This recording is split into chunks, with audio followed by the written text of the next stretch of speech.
8,000 to 9,000 pesos nga raw ang pwede nating mahiram sa online lending app na ito.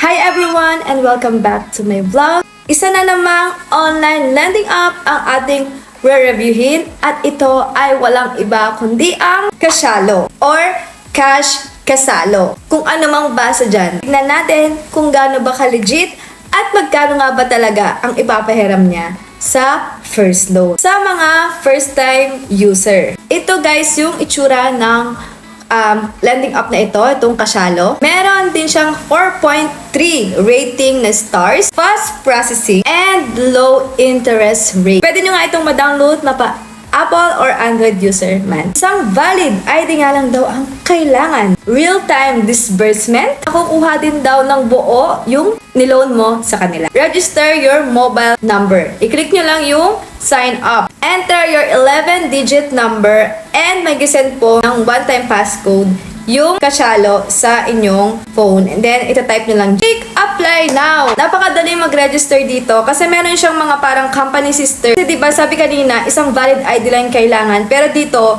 hindi na ako hiningian. Yung account number ko ay nalink ko na sa Lazada Pay Later. So, yun. Yung details ko doon ay nakuha na nila. Hiningi yung full name, yung address ko, yung mga ganon, hindi na. Kasi nga na-register ko na to sa Lazada. Meron pa siyang yung mga iba't ibang company sister pero hindi ko alam kung ano yung iba. Makikita nyo nga dyan na automatic na nilang nalagyan yung details ko. Like my bank. Click nyo tong options. Meron naman dyan GCash, PayMaya, or bank. Sa 1K na yon, kailangan mo siyang bayaran sa loob lamang ng 14 days.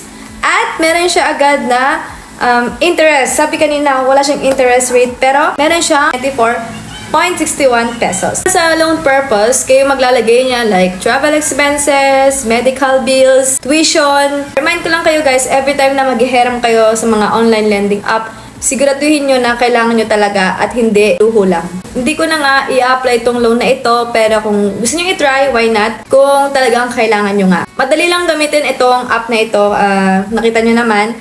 And yun lang, that's all guys. Thank you for watching.